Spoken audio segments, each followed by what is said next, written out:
Hello दोस्तों, after nearly 2 decades, India and European Union finally concluded their long pending free trade agreement. India और European union के बीच जो deal हुई है, लोग उसको मदर ऑफ ऑल डील बोल रहे हैं।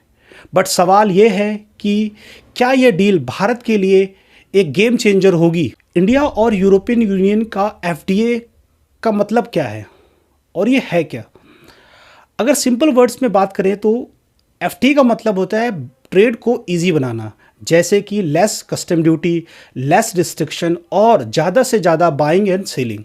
यूरोपियन यूनियन ऑलरेडी भारत का लार्जेस्ट ट्रेडिंग पार्टनर है। आफ्टर इस एफटीए के बाद यूरोपियन यूनियन के साथ हमारी ट्रेड और तेज़ी से बढ़ सकती है। इसका सीधा बेनिफिट इंडियन कंज्यूमर को, इंडियन बिजनेसमैन को मिलेगा।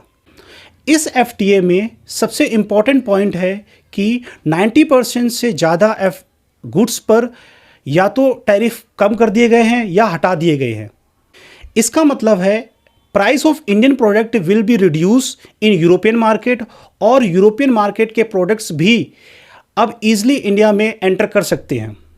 इस एफटीए के बाद सप्लाई चेन, इन्वेस्टमेंट और सर्विस सेक्टर को भी काफ़ी ज़्यादा बूस्ट मिलेगा।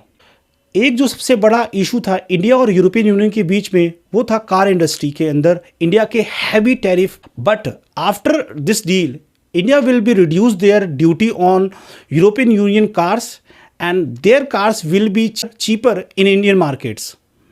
सो देयर इससे इंडियन ऑटोमोबाइल इंडस्ट्री कॉम्पिटिटिव होगी और कंज्यूमर के पास भी ज़्यादा ऑप्शन होंगे बाय करने के लिए।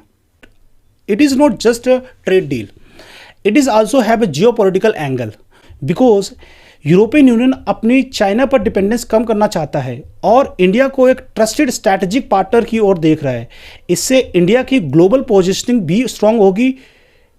लेकिन अभी सब कुछ परफेक्ट नहीं है, अभी कुछ कंसर्न है, जैसे कि इन्वायरमेंट और carbon tax rules, labour standards, data protection laws, agriculture और डेयरी सेक्टर। अगर ये डील स्मूथली इम्प्लीमेंट होती है तो इंडिया को मिलेगा एक्सपोर्ट में boost, job creation, foreign investment, manufacturing और सर्विस सेक्टर में growth. Textile, pharma, IT sector, agriculture, these and chemical industry sectors, these sector will get benefit from this FTA. तो overall India and European union FTA एक historic opportunity है, but इसकी success depend करेगी इसके execution पर। अगर balance ठीक रहा तो ये डील इंडिया की ग्रोथ को एक नेक्स्ट लेवल पर ले जा सकती है।